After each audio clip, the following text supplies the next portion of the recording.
My name's Lena Nahlus and I'm the CEO of Diversity Arts Australia. I'm a middle-aged Arab woman. I have light olive skin, dark brown hair with some greys, and I'm currently wearing a green top with a watermelon embroidery on it. This session is being Auslan interpreted by Yasmin Dendachi and Michelle Kent, and you can turn captions on at the bottom of the screen.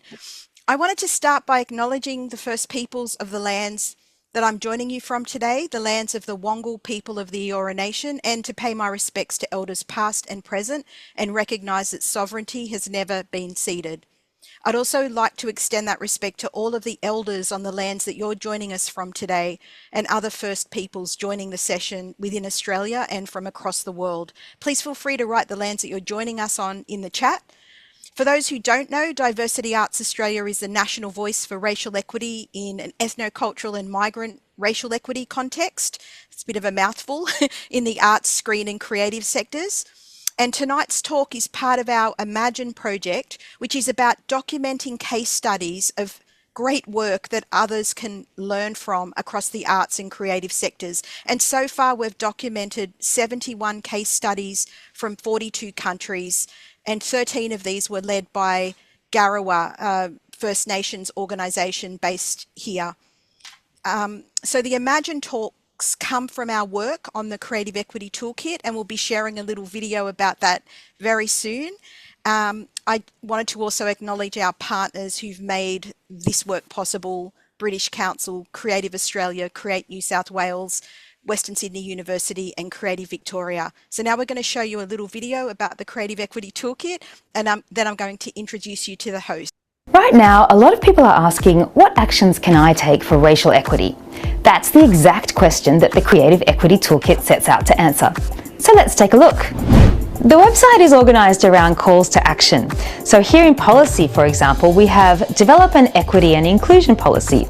There's some info on how to do this, followed by links to colour-coded resources. Links to templates and worksheets are pink, the case studies are green, and the research and reports are orange. For each resource link, there's a little explanation of what you'll find if you click through and an indication of the time commitment. So here, for example, there's a case study about the exercise game Zombies Run and the process they use to hire diverse scriptwriters for their next script. You can read their blog post about it. If you click on this pink link, you reach the Creative Diversity Network's Equality and Diversity Policy template, which you can then adapt to your needs. Under anti-racism, we have the action Educate Yourself. Here we have Ibram X. Kendi introducing his book, How to Be an Anti-Racist, and we have the UK's Rennie Edo-Lodge on her book, Why I'm No Longer Talking to White People About Race. There's also a powerful search function. And to start with, we have 4 topics: anti-racism, cultural consultation, programming and commissioning, and policy. We'll soon be expanding to cover another 6 topics. I'm Monique Choi, project producer and lead writer on the Creative Equity Toolkit, which you can find at creativeequitytoolkit.org.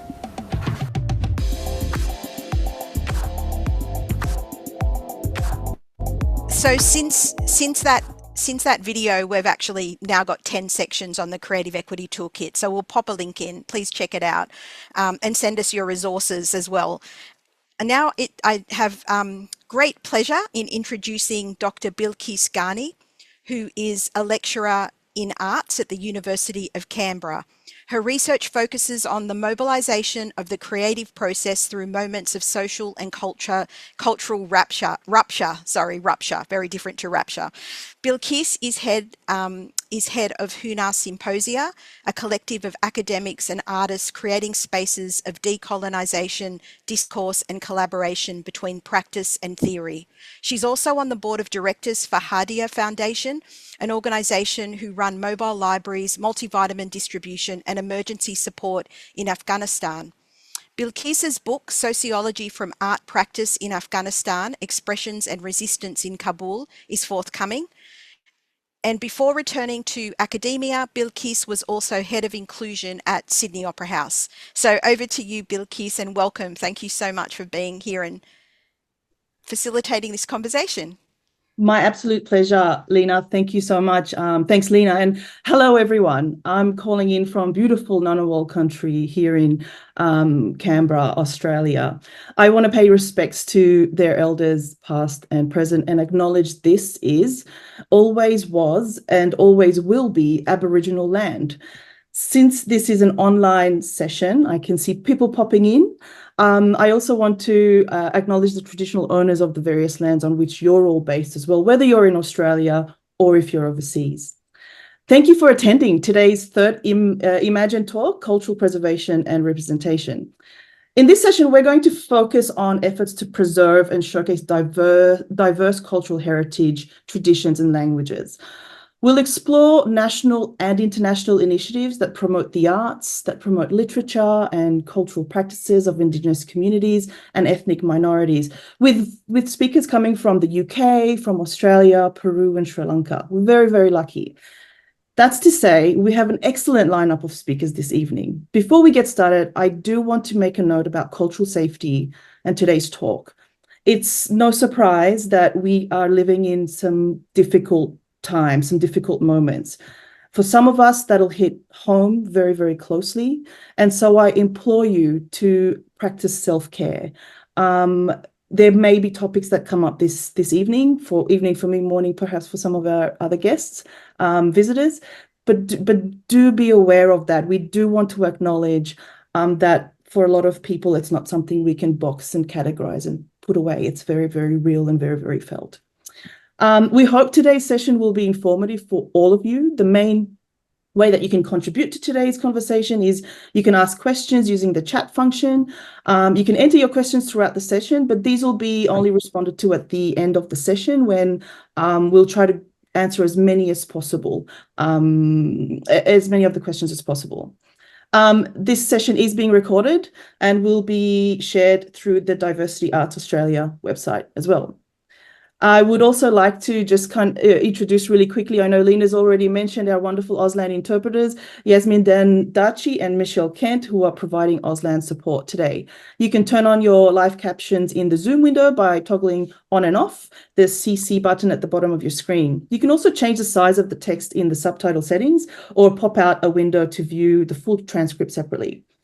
If you fall off and can't get back in, it happens. The Zoom link is in the email you received when you registered.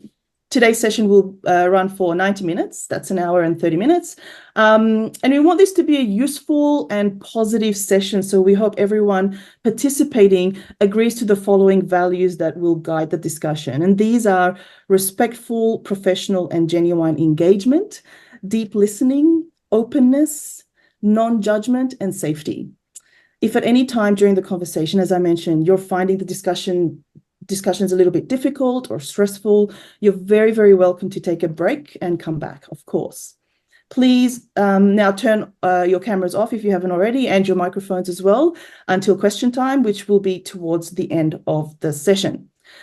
So this evening, we're talking about cultural preservation and representation. It's a topic that is very, very close to my own heart, and obviously our panelists as well. So without further ado, I want to introduce our very first panelist.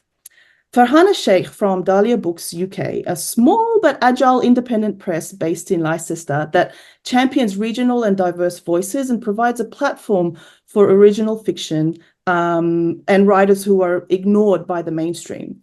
Farhana is a writer and publisher born in Leicester. She established Dahlia Books from the corner of her kitchen. In 2017, she won the Penguin Travelec's Next Great Travel Writer Prize and was longlisted for the Spread the Word Life Writing Prize. Her short play Risk was produced as part of Kali Theatre's Discovery Program. She teaches at De Montfort University and manages the Middle Way Mentoring Project. Over to you, Farhana. Hi, thank you, Bilquis. As Maxine's put in the chat, it's actually pronounced Leicester. So very strange spelling. I get that. And it's just gone 9 o'clock in the morning. So do bear with me if I'm not too articulate. So thank you for that introduction, Bilquis. And it's lovely to be in this space with you all. I would like to focus my 5 minutes on the work that is top of mind for me which is a program that I've been running since 2018, and it's now in its second cycle. It's called the Middle Way Mentoring Program, and what it seeks to do is focus and hone in on craft for ethnic minority writers based in the Midlands. So in this current round, the project is supported by Arts Council England and about 5 to 6 regional and national partners. And I think that that's something that's really worth us delving into later on as we open up to discussion, this idea of partnership and collaboration, and how work that has meaning for our communities is only able to happen with such partnerships, including mainstream organisations. So the programme essentially looks like this. In its first year, writers are paired with established writers and focus on craft. They attend face-to-face sessions, and we're coming into the second year now. So the face-to-face workshops have concluded, and most of our mentees have completed their mentoring, which were closed private sessions with the established writer to look at work that they had been producing, receive critical feedback, which I think gives them an opportunity to reflect on what's working with the piece, but also where there's areas for development. I think sometimes with these things, we can think about, especially as writers, we're really quite emotional beings. We're quite good at being our own worst critics. And I think this piece around actually giving writers the opportunity to see what's working well is really important. I've actually just been having one-to-one sessions with my writers, and I think it's really interesting, the sort of things that are coming up. So we're moving to a more independent phase, away from this more kind of, I would say, hand-holding part, which is the first year. And what writers have been doing is they've had contact with industry. So one of our partners is Boggio, and they've been delivering some online sessions, giving writers an opportunity to understand how publishing works. So it feels like it's quite a rounded program. It's hard to sum up in just 5 minutes, but effectively what we're doing is we're in this kind of safety, like a buffer zone in the first year. We're in our little cocoon, and we're really thinking about our craft, introducing writers to new approaches and new ideas, giving them a sense of, what happens in this classroom space is our safe space. Here's our chance to have a go, fail, have a go again, see what works for us. Work closely with a mentor to, ask whatever questions you might have about craft. And then we're sort of moving now into this less, I don't know if it's a scary space, but definitely pushing them out of this comfort zone, looking at industry, understanding how the industry works, demystifying some of those publishing processes, and how actually books come to be on the shelf. And in these one-to-ones, it's been quite interesting what's been coming up. So I'm hoping that we can have more of a chat around self-care, but also what it means to be a creative. And what we're going to be doing is we're now working towards an anthology, which will be launched next year at a showcase in the local theatre.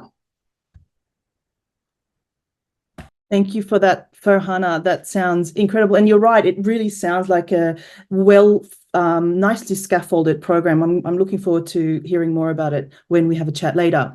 I would like to next introduce our next panelist, Lina Zhao-Balogh from Bilingual Story Time here in the ACT Library, actually. We're neighbors, Lynn. A program across 3 branches with songs, stories, and language resources. It provides an entertaining method for children raised in multilingual families to hear their languages spoken outside the home, while offering families who speak only English an opportunity to learn about other languages as well. Thank you so much, Lynn. Thank you, Bilquis. Hello, everyone. My name is Lynn Zhao-Balogh. Thanks, Ivy, for pulling up my slides. I work as the Multicultural Coordinator at Libraries ACT. I'm excited to be here today to share with you a program that is close to our hearts at Libraries ACT, Bilingual Story Time. Now, I'm tuning in from my study here in the suburb of Narrabanda in the ACT. I'm a East Asian background with light skin, and I have dark hair and dark eyes. Today, I'm wearing an off-white colored jumper. Okay, so welcome to Libraries ACT. Next slide, please, Ivy. So we provide library and information services to residents and visitors across Canberra throughout our physical and digital services comprising of 9 public library branches, the ACT Heritage Library, the Home Library Service, and our online channels. We provide access to free lifelong learning. We hold around 600,000 physical and digital items and provide access to digital resources for film and music streaming, educational databases, comics and craft design, language learning, family history research, and online news. We also run a range of community programs and events. Libraries ACT delivers contemporary, relevant information, learning, and leisure services meeting community needs.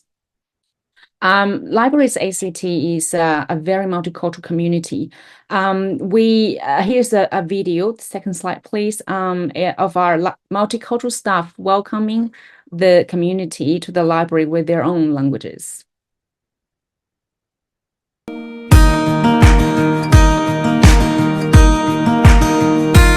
Welcome. Vanakkam. Bienvenue. ยินดีต้อนรับค่ะ Dobrodošli. Bienvenidos. We are your public library. Naங்கள் உங்களது பொது சன நூலகம் ๆ Nous sommes votre réseau de médiathèques. พวกเราคือห้องสมุดสาธารณะของพวกคุณ Mi smo vaša gradska biblioteka. Somos tu biblioteca pública. And we're a place where everyone belongs. எல்லா மக்களுக்கும் சொந்தமானது. Nous sommes ouverts à tout le monde. พวกเราคือสถานที่ที่ทุกคนเป็นส่วนหนึ่ง Biblioteka je mjesto koje pripada svima nama. Somos un lugar al que todos pertenecemos. And you are always welcome at all our branches. எல்லா கிளைகளிலும் நாங்கள் எப்போதும் உங்களை வரவேற்க தயாராக உள்ளோம். Et vous êtes les bienvenus partout, toujours. และพวกเรายินดีต้อนรับทุกๆคนทุกๆสาขาของเรา To je mjesto gdje se uvijek ljubazno primljeni i dobrodošli. Y siempre serás bienvenido a todas nuestras bibliotecas.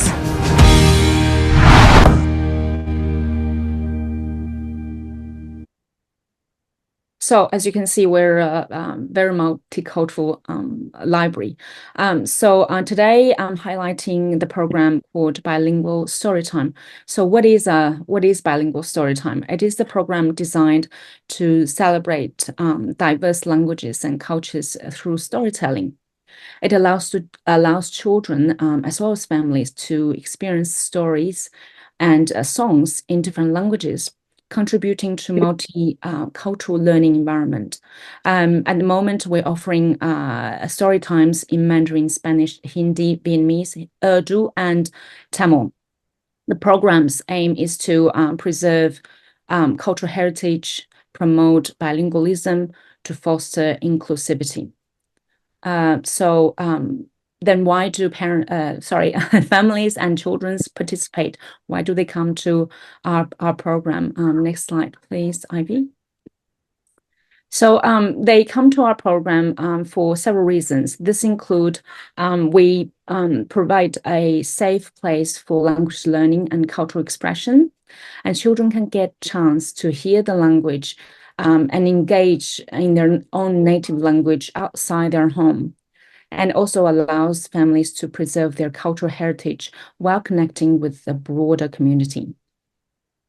Next one, please. So this program helps us to foster multiculturalism through storytelling. So this program acts as a bridge between cultures and generations. Through the story time, we were able to promote language diversity and also to provide spaces where diversity, diverse cultural identities are valued and celebrated. Next one, please. So the key learnings and community impact, we have learned a lot of valuable lessons through this program, and the key outcomes include create inclusive spaces that respect cultural differences, and also it fosters a supportive and diverse community through shared stories. As well as building connections between people by sharing cultural experiences. This program also allows us to empowering minority groups and enhancing their sense of belongings within the Canberra community. So it is like 5 minutes is really too short to sum everything up, but this is what I have highlighted the few points for you. So thank you very much. In conclusion, bilingual story time is much more about storytelling. It's about preserving cultural heritage, building connections, and creating an inclusive, supportive community. Thank you for your time to listen to me today. Thank you, Lynn, for sharing that. And you're right, 5 minutes feels like very, very quickly, goes by very quickly. Next, I'd like to introduce Verónica Boggio from Dinamo, a platform for the creation and exchange of knowledge. It promotes research on Peruvian art and culture as a tool for social transformation and inclusive cultural action. Dinamo designs, produces, and advises on projects that link multidisciplinary research with cultural action and the exploration of multimedia technologies.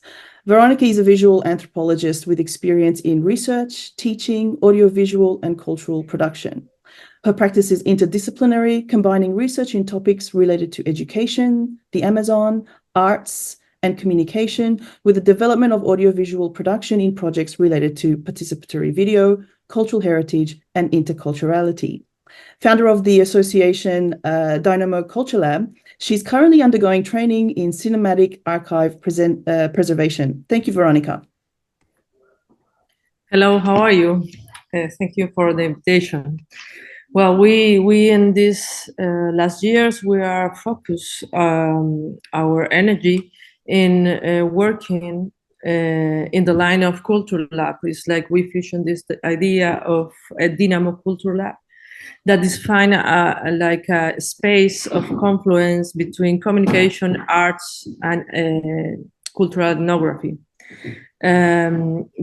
With this, we are doing more project focus in experimentation and production of lines between cultural heritage, but contemporary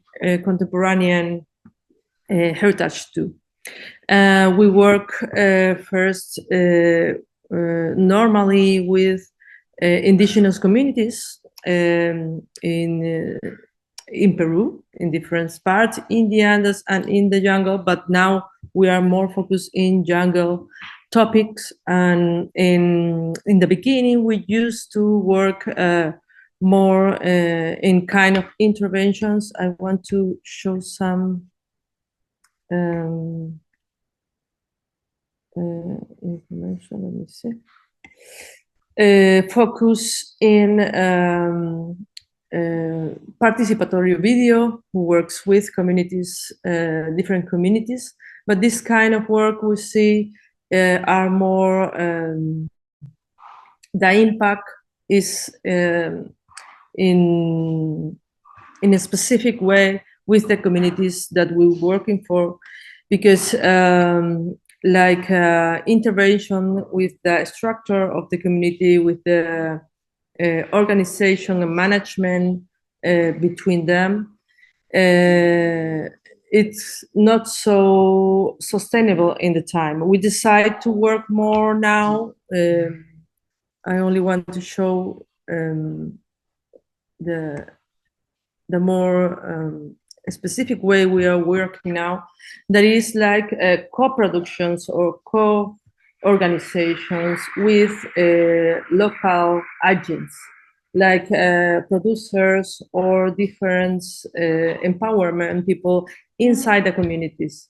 Before we work with all the communities itself, with the assemblies and the whole groups that do more like not the way that we see the impact we want to know what to have in the in these communities. And now we are working, for example, in this project, Animashinam, with local filmmakers, indigenous filmmakers, and we do both together between the beginning of the process of the project, deciding what kind of products we will get, what kind of activities and workshop we work together.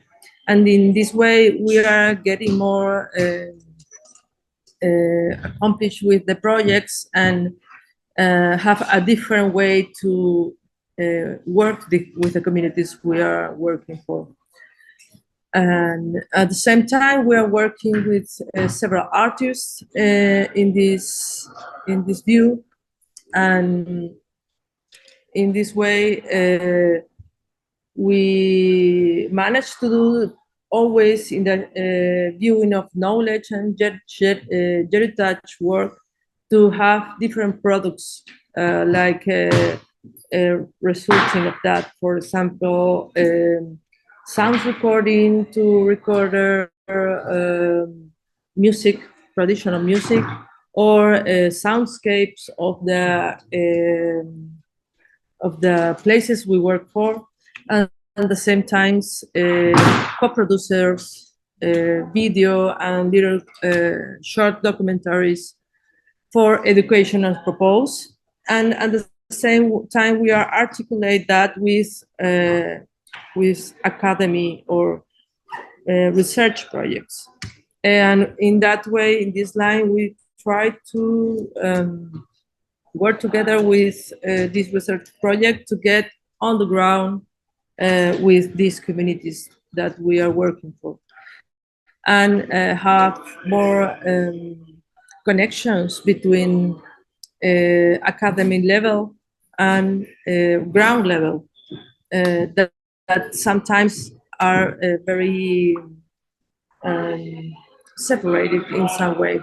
And in this last project that I show, we are working with a very big research project about geography of philosophy, about knowledge of Shipibo-Conibo people. There is an indigenous group in Peru, and in that point, we work with these filmmakers doing different interviews to indigenous elders and big no.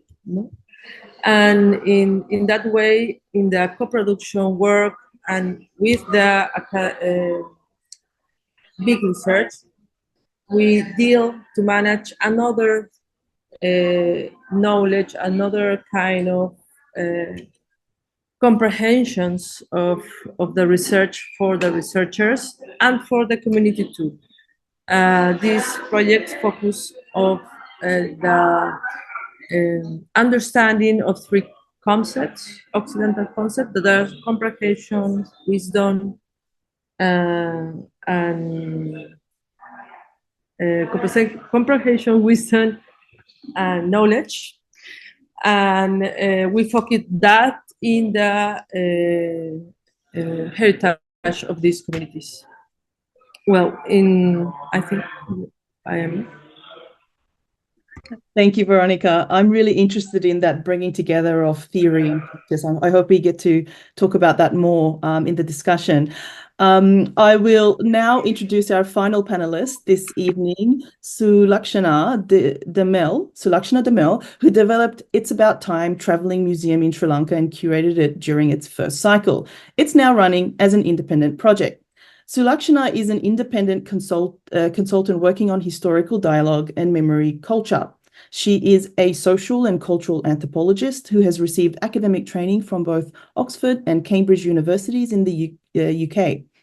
With more than 19 years of experience addressing various gender-related development issues, she has combined her academic interests with practical work alongside numerous international organizations. Her areas of specialization encompass gender, memorialization, and historical dialogue, which are integral to the 4 pillars of transitional justice. She leverages her expertise to foster creative expression through exhibitions, mobile installations, and storytelling formats, enabling both children and adults to engage interactively with challenging subjects. Over to you.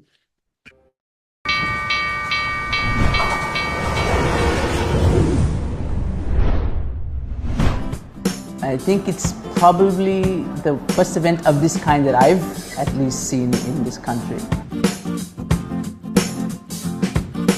පහුගිය අතීතය ගැන මිනිස්සු හොයන මිනිස්සු ඉන්නවා. සමහර අය ඉන්නවා සමහර දේවල් දන්නේ නැහැ. සමහර ඉන්නවා දන්නවා දන්න දේ දන්නේ වැරදි විදිහකට වෙන්න පුළුවන්. நான் நேரடியாக அந்த ரேடியோஸை இங்கே வந்து தான் கண்டேன். என் எக்குமல் பாடத்தில் இருக்கிறத ஒரு புத்தக நாலேஜ் மூலமாக பெற்றுக்கொண்டதை நான் இங்கே நேரடியாக கண்டு அதுக்கூடிய தெளிவான விளக்கத்தை பெற்றுக்கொண்டேன்.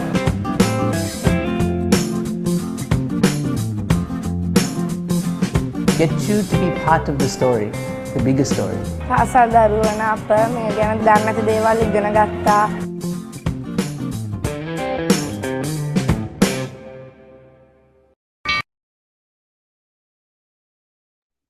So, hello everyone, good evening and good afternoon. I'm Sulakshana Demel, and I am representing, I was part of an organization that conceptualized and curated the video that you just saw.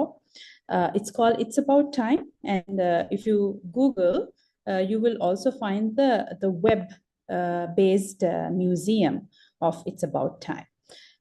It is a traveling history museum that goes from one location to another in Sri Lanka, stays put for 10 days in a location, and then it winds up and goes to the next location. To give you a little bit of contextual history to this traveling museum, so at the time I was part of this curatorial group. I was leading a unit called Historical Dialogue, which was a reconciliation project of the German Development Corporation in Sri Lanka, and it was funded by the European Union. So we have had long experience in the project, having worked with young people from universities, from schools in Sri Lanka, especially history students and lecturers. And as you are aware, Sri Lanka was coming at the time out of this 30 years long ethnic conflict. And what is lesser known is that apart from the conflict, since independence from the British in 1948, we also in the 70s had a youth-led insurrection. And then again in 1980s, we had another youth-led insurrection. So again, I mean, through this project, working with all these youth, we were being a reconciliation project. We were trying to figure out how do we engage youth better, and how do we talk about reconciliation in a more appealing way. So in this quest, we realized that one of the crux of the problem is the way history is taught in the school curriculums. So if you look at history textbooks. It's one particular very linear, dominant narrative that you read. So it's one particular ethnic narrative that you read, and you hardly hear about the other narratives.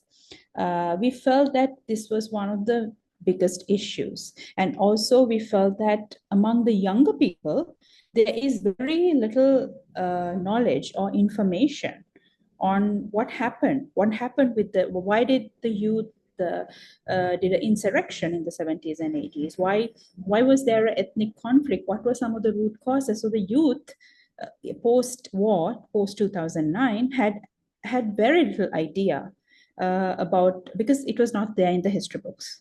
So this is how we thought, okay, the choice of topic came about, and then museum. As you know, the museums were started during the British colonial period, and we have one of the oldest museums in South Asia, the Colombo Museum. And the museum experience of children is also where it's seen as a space where there are cupboards of curios. You go from gallery to gallery looking at all these artifacts you're not allowed to touch, and it's not, I mean, children do not find it very appealing.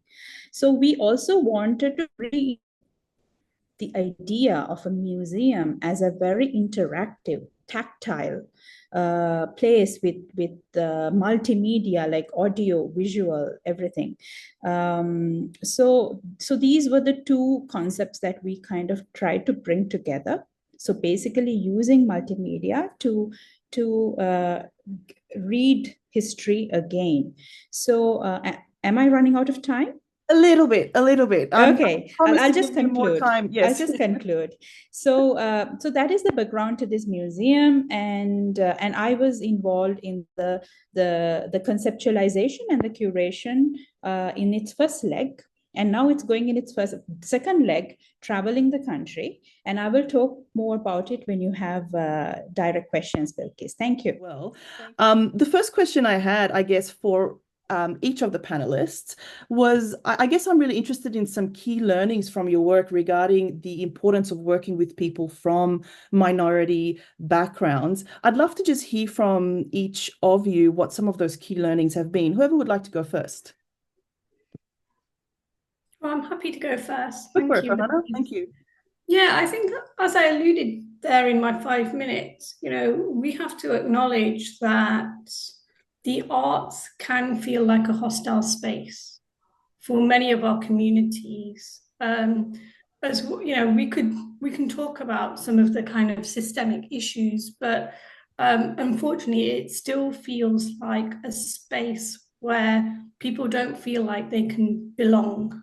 Especially in the UK, which I don't know how much you know about society here, but the arts is fundamentally accessed by upper middle class communities, more or less. And recent research has also showed that in publishing, I've been publishing for more than 20 years, and the needle has really shifted very little in terms of them actually addressing the lack of diversity.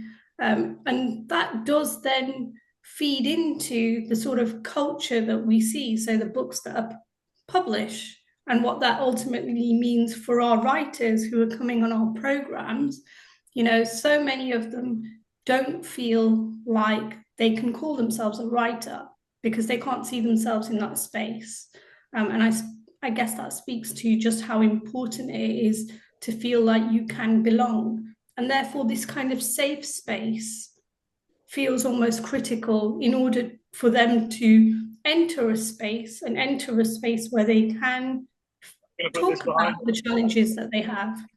And more importantly, feel that they can make mistakes. Because, it's a learning process. And giving themselves permission to enter a new space.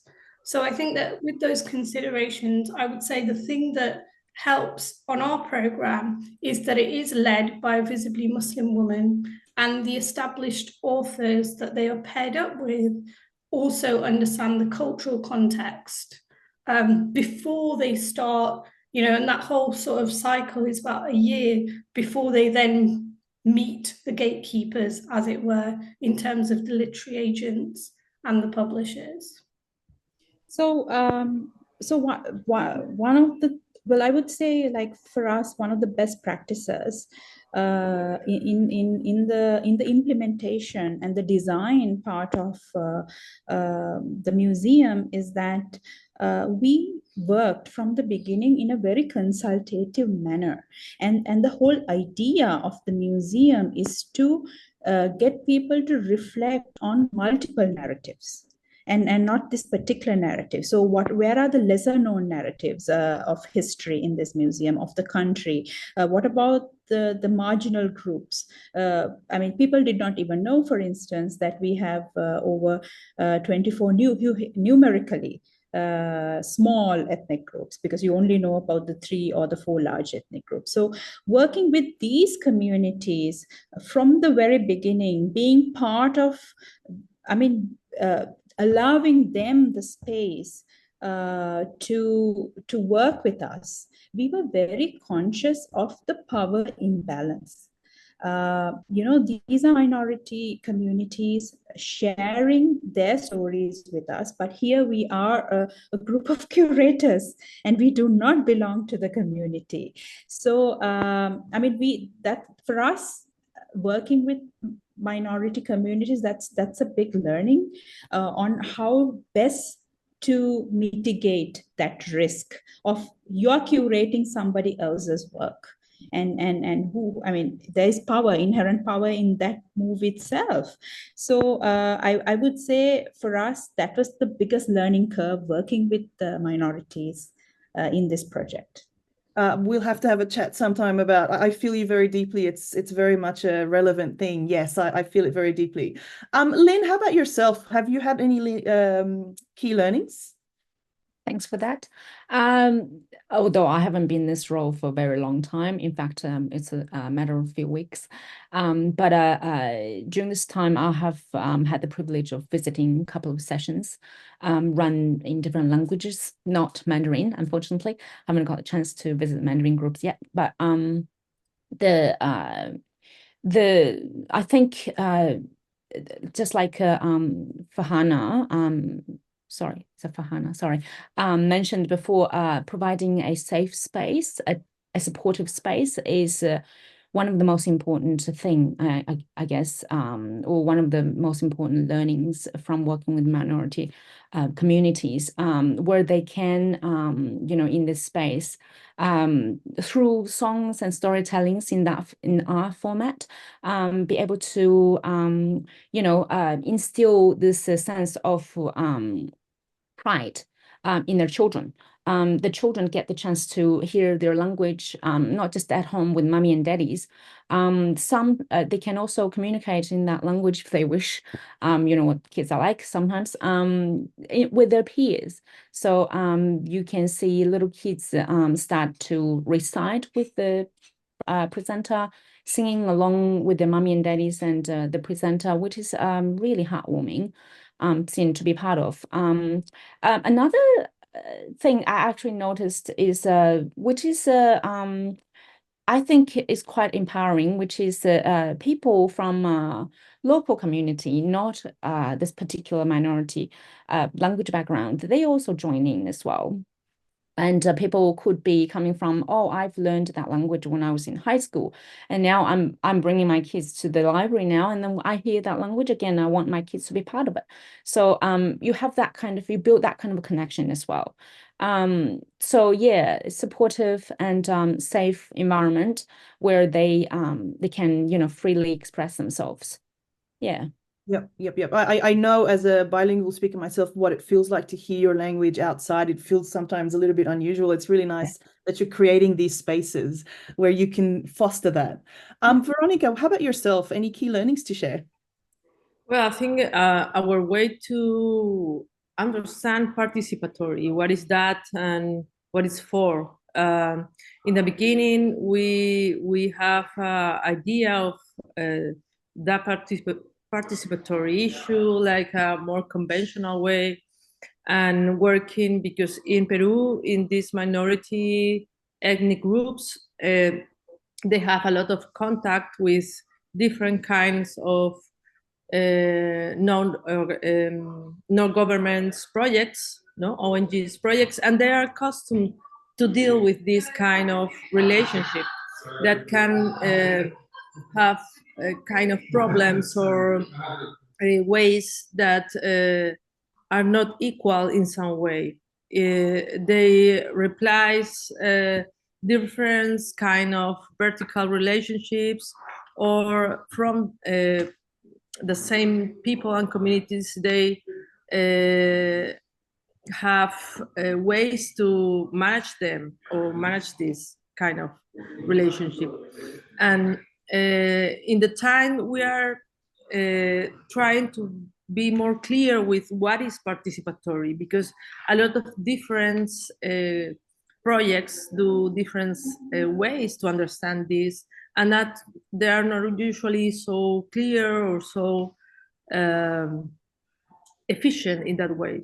And in that path, we now are working more with the idea of a collaboratory way to do.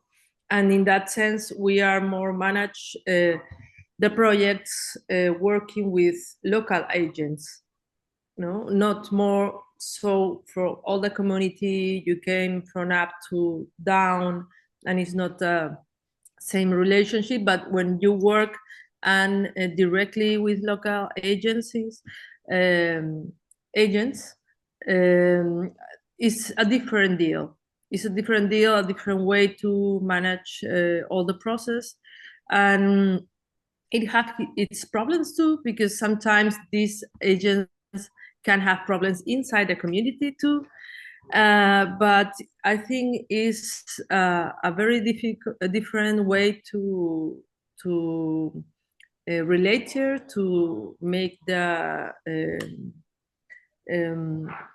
el vínculo, the relationship with the people, and you have more more inputs of what the process will be done, what kind of activities you can choose, or what kind of content you can work on. Fascinating. And I'd be really interested. I mean, Sulakshana, you were talking about that power imbalance as well when we are talking about collaborating with minority groups, but also the pressure that you get structurally, especially if you're funded, budgets, timelines, quick, and there just sometimes isn't the time to be building those really authentic and deep relationships with the communities you're trying to work with. It's just one of those challenges, right?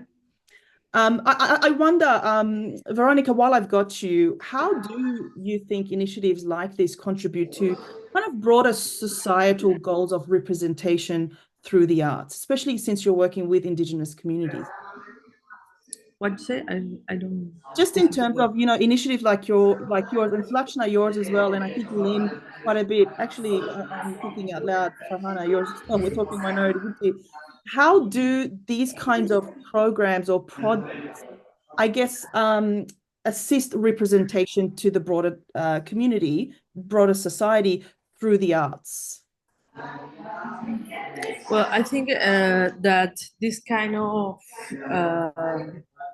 projects first is relationship between the groups and the idea of what they want to do, or what you want to do too, like since like intersection between that.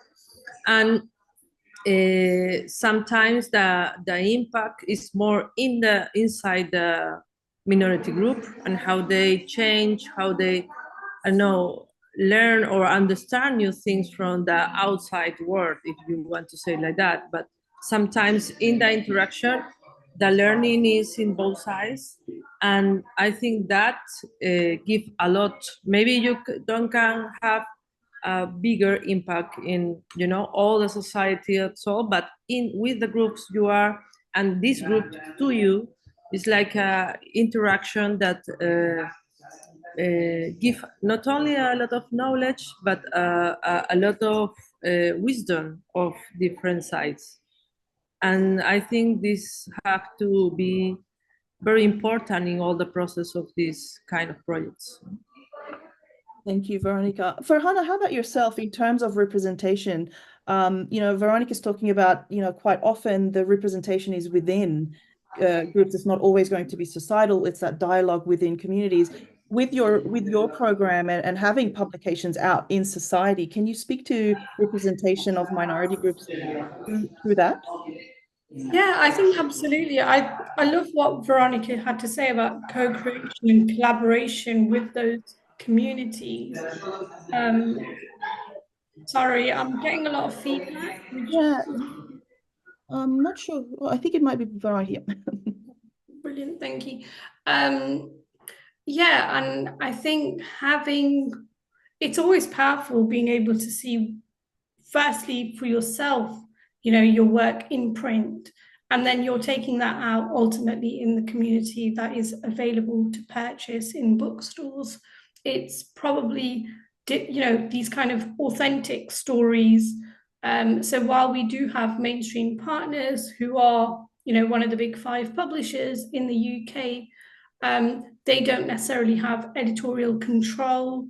And I'm, you know, through Dahlia Publishing the work and instilling a sense on our writers that actually you have agency over the things that you wish to be published. And I think that that's really important. Obviously, it's probably a learning that they are having as they move through the program in terms of that dialogue with the mentor to understand actually we're in a probably unique space because our cohort identity is only mixed with, you know, it's only made up of ethnic minority writers.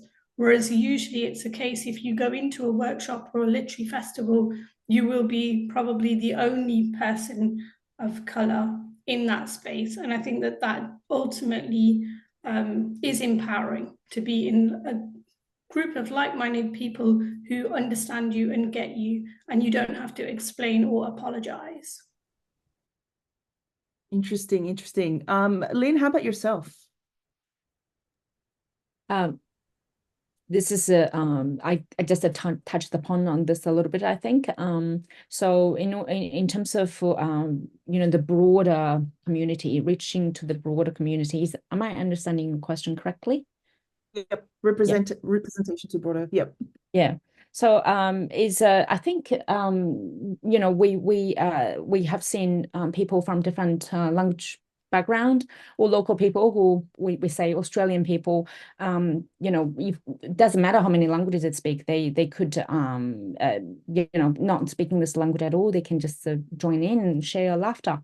We're all about you know, being jolly together and then having a great time together. Particularly you know, sounds and music is very attractive and very infectious, you know, for children and adult alike. So when you walk into a library space and then you hear this music in the background, or you know, sometimes it's not music, but it's a language speaking out loud in a different language than English, you turn around and you have a look what's going on. And we're very lucky. I feel that in Canberra we're very forgiving and we're very inclusive. And then most people will just wander around, have a look, stay there for 5-10 minutes and have a look what's going on, maybe trying to guess what language that is, and kids will just join in. They don't care. Kids are kids. So you know, they through because this program particularly is targeting children age between 2 and 5. So they're at the age where they're very actively socializing. So you know, the kids, particularly on the weekend, they bring their parents along. So rather than the other way around. So yeah, so this is how I guess this program is quite effective. to attract and also influence the broader community. I'm going to have to look out when I'm around ACT. Yeah, please do. Sulakshana, I want to come to you. I feel, and correct me if I'm wrong, but I feel like when we talk about representation in terms of your project, we're not just talking about representation now, you're talking temporally through time in terms of representing the histories as well. Is that right? So we are looking at temporality, definitely. But so it's also a way of trying to decolonize the museum space. Because if you look at our history, this whole periodization of history that you find is something that was put forward by the British. So they periodized our history. And certain narratives, when you read history, there are silences. Like, for instance, here in the museum, we present a very age-old martial arts form in many parts of Sri Lanka, irrespective of the ethnic background, but which was extremely feared by the British, and they banned it. And when you read history, colonial period history, that's something you do not find. So we even talk about the silences in history. I'm just to give you a case in point. I referred to the martial arts form. So yes, of course, it's temporality. It's also an opportunity for the majority community to learn about other groups. Who are these others that you so much fear? Maybe it's also an opportunity to find connection to the other, synergies to the other. And the way the museum is curated, basically it's divided into 4 zones. And each zone, as you enter and as you exit, there is a framing question. For instance, whose history is this?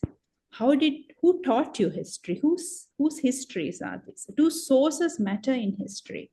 And what makes us Sri Lankan? And in the section, for instance, what makes us Sri Lankan, we are looking at the very dividends like language, food, as connectors across ethnic groups. And for instance, where we have one installation on food where we look at coconut, and which is a key ingredient in any kitchen across Sri Lanka, and how this key ingredient coconut differs across kitchens, ethnic minority kitchens to majority kitchens to everyone's kitchen. And we also not only visualize it, we actually have the coconut sambal that you can taste. And we have books where people can share their stories of the coconut sambal and how they prepare. So looking at representation in across, as you said, across the board, but also as a way specifically for the majority community to learn about the other and create synergies to challenge this whole notion that the other is very fearful, the other is going to take away what is yours. So it's an attempt at that. Yeah. I mean, it's the power of storytelling, right? To find those connections. Absolutely. Yes. Yeah. Which arts is about. This is what we do, right? In the arts. I wonder if I can just, Verónica, I saw you nod when Sulakshana mentioned decolonizing the museum. I saw you nod. Was there something you wanted to add there, or did I imagine that? No, I am. I was interested in your thoughts.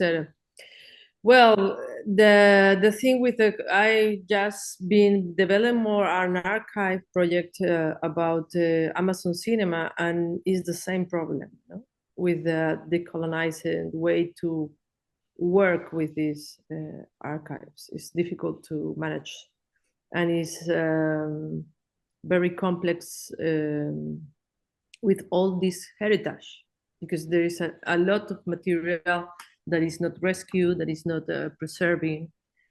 And in that line, there is a lot of power issues until now that reconstruct now the colonial way to do things.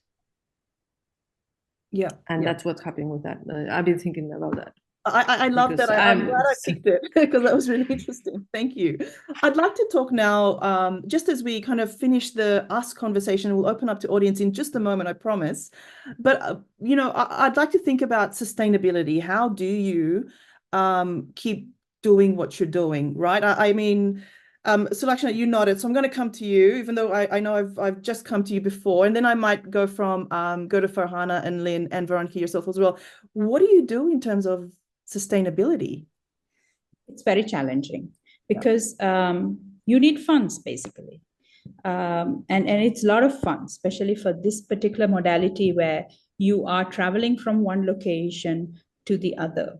So I don't know. I mean, things that one could explore, and as you know, also cultural budgets are first thing to get cut off in an economic crisis, and we are going through an economic crisis right now.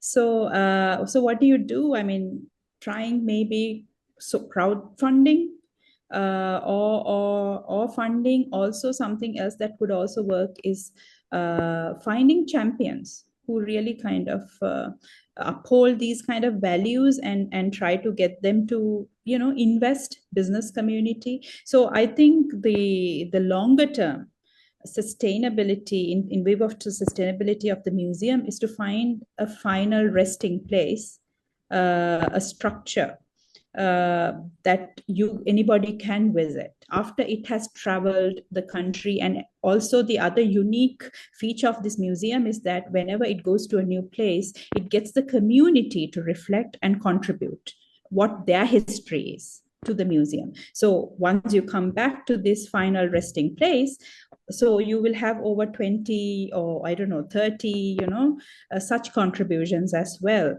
So in view of sustainability, it's definitely this one physical place, but the team that is implementing now has definitely reflected on the fact that it's challenging times ahead, and you need to put all your heads together to think of ways of raising funds.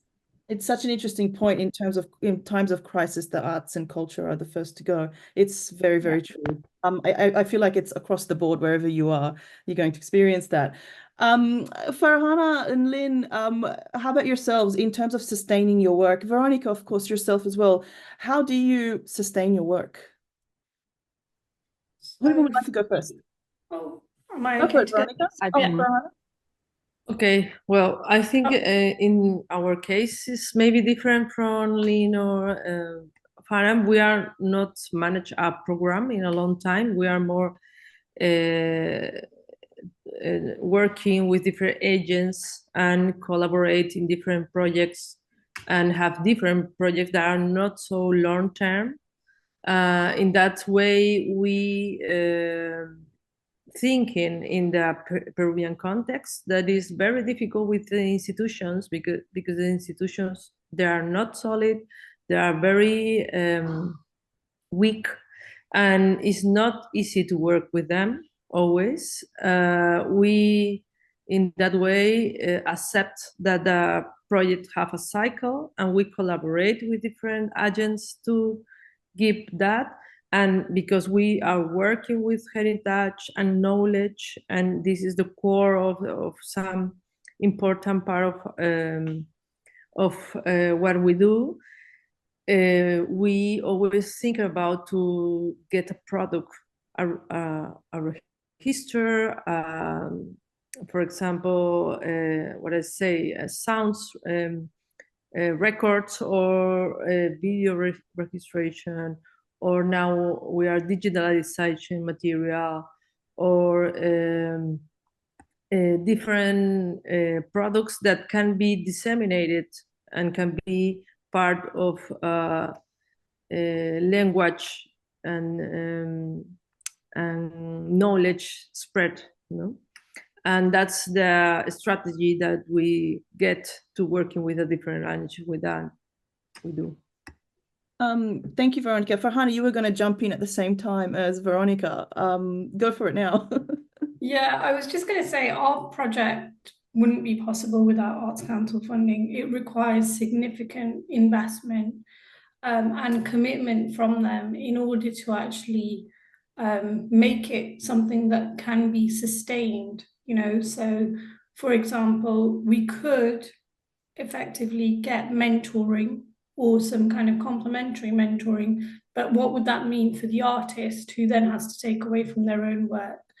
And the other thing for us is our partners across the country. The work we do only supports 14 writers across our region, which is the Midlands, but we work with national partners in order to leverage what they know, their expertise, their contacts. And without them, you know, giving like support in kind, the project costs would be so much that we wouldn't be sustainable and we wouldn't be able to do what we do. Having said that, for all of us that do this work can probably appreciate, we do it because we love it, because we know that it's needed. And there is a little bit of a toll that it takes on your own practice, which makes, you know, maybe your writing takes a backseat, or what you're passionate about takes a backseat. So I think, although I feel like I'm very grateful for being able to do it since 2018, I think there comes a time when you think, you know, how many more rounds can I actually continue this, even though it might be making an impact? Like, how can we keep going? And it's a very tough one to answer. And I think you've touched a nerve. We're all sitting here nodding at you. So I think it's a shared reality. Lynn, in terms of sustaining the work, am I right in assuming your project might be a little bit different? Yeah, very right. So yeah, that's what I'm about to say. The sustainability challenges, really, probably challenges is a broader word. It's different from everyone else's, I guess, because we're part of government. We have our own budget. So Library ACT has its own budget. You know, that is not to say that we want more budget for all of our programs. This particular program, as far as I know, that it was actually originally run by the some of the staff members within the library, and then it went on to volunteers from a particular language group. But now I'm glad to say it is actually a paid role. So that's actually an improvement. Yeah. Not that, it's a paid role, you attract more members, but this is a good thing because their contribution is being rewarded, it's being recognized. So going forward, I think that's the situation that if we're going to move in improvements in other aspects, I think at least that will stay, will not go back to the being run by volunteers again. Yeah, I think, but we certainly have other challenges in other areas. One being, my role is to establish and nurture a partnership with our community organizations. That is my ideas of reaching out to broader communities and to include more language groups. So we'll see. I'll keep you posted on how that goes in the future. Yeah, absolutely. And look, very, very final, kind of segueing off what you've just said, and very quickly, I do want to jump to audience questions. I'm sure everybody's thinking, what next for each of these programs? Lynn, while I've got you, and then I might whip around really quickly before I go to audiences. What next? Next, we currently actually undertaking a review. Sorry, pardon my English. A review of this particular program, and I'm visiting the programs, having chats with the presenters, getting their feedbacks, and we're also going to do a participant survey to get feedbacks from participants as well. So collecting all those wonderful feedbacks, it's just really lovely talking to all these diverse language groups, and then we're going to do a review, evaluate the program, and input improvements. So hopefully by this time next year, I'll be able to proudly tell you we have a lot more languages going. Lovely, thank you. Farhana, how about for yourself? What future goals and future plans do you have? Yeah, I think that's really interesting because, as I mentioned, we are coming to the end of our 2 years, and in April we will conclude with a showcase and a publication. And I think I always use that time to pause and reflect. Obviously, the kind of admin things, working with a funder means writing the evaluation reports, etc., etc. But I think there's always really using that time well to consider what worked, what didn't, and what might we do next. And I think that maybe, the cycles change from one round to the other anyway, because the needs change of the people. So I don't actually know right now. I'll have to watch wait. this space is what you're telling us. Yeah. Watch this space. Sulakshana, how about for yourself? What future plans or goals do you have? So the future of this project is actually present now, because the German Development Corporation, where it started, where I was a staff member, has closed. It closed last year. So one thing we did then is the unit that I was heading, I registered it as a local institution. So now it's a collective leadership model. It's run by a group of people who, some of them who were part of the project, but I have moved out. And it's a local organization, and they're collaborating with another local organization, and they're running it together. And they're raising funds and traveling the country. So I think their plan now is to travel to more places before they find this final resting place. And of course, they are looking out for funds and travel more places. And also, as you travel, include new content from the localities, the new dialogues in the community, all that. But of course, for me, in retrospect, I'm in a very happy place because it has taken roots locally, and it's no longer a development partner project. And I love that it sounds like it's generative, constantly generative as well. Absolutely. Yeah. Verónica, finally, how about for your project? What next? What's future hold? Well, we just finished a project, that one that I show you, like we are working with this research, doing participatory co-creation material about these topics like knowledge, wisdom. Yeah. And well, but that's where I already talked about. And we are rising, well, more maybe like 2 years working in a project of rescue movie images of Amazon. And we are working more now with, we turn from communities directly to work with archives in some points in the middle of Amazon places, between our Amazon topic to work. And we are working with several institutions. We are doing the same model that we have, that is like articulating the manager of the project, having different institutions like bibliotheques, and in another hand, we work with the Pontificia Universidad Católica in Peru, and with some institutes there, and abroad with another institutes in Spain, that they are working us to digitalize all this material. And we are working to do platform archive to the next year, and we are working to get in and start working with a specific community in Iquitos City with this material. Now we are passing. Not much then, not much. Well, It's a lot going on. This is the core of this project now, no? That is focused in rescue Amazon images. It's fascinating work. Thank you. Yeah, I have some audience questions. I think I'll have a ride if I don't come to audience questions. I've taken up a lot of time.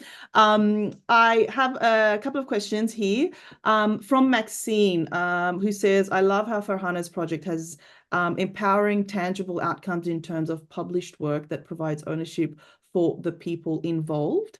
So that one's for you, Farhana. And also Maxine asks, I've lost it. Sulakshana, how did you gather data on the feedback from the mobile museum?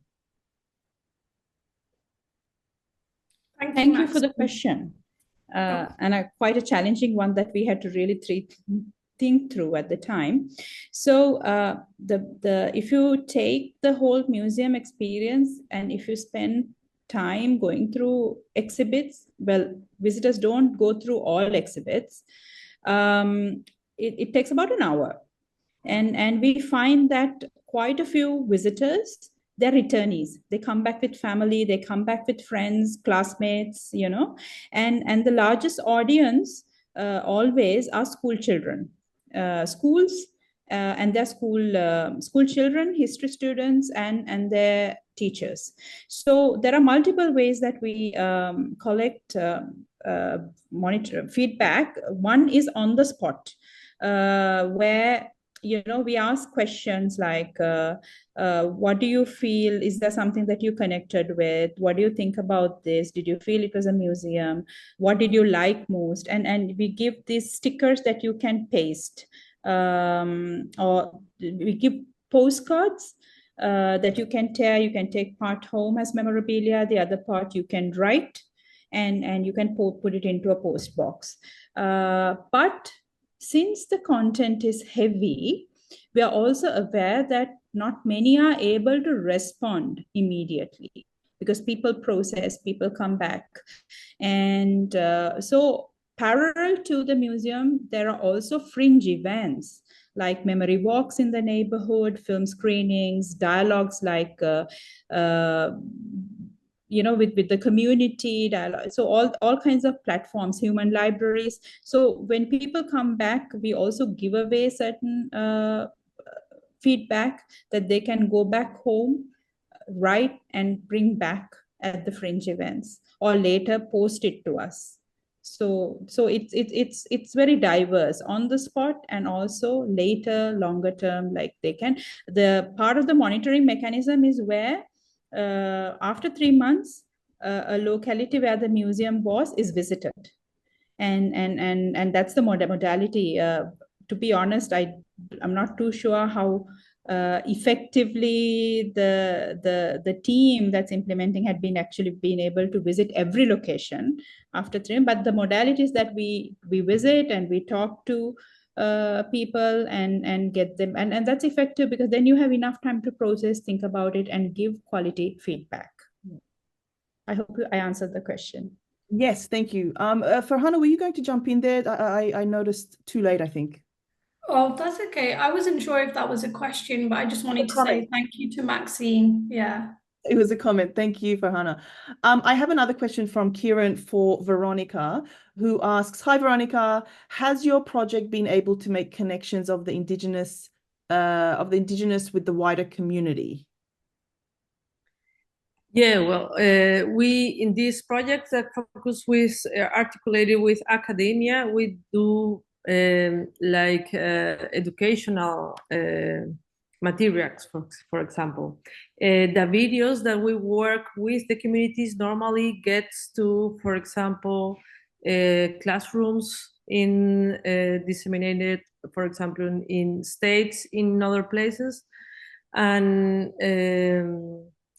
we do a lot of this kind of different materials. We have another one working with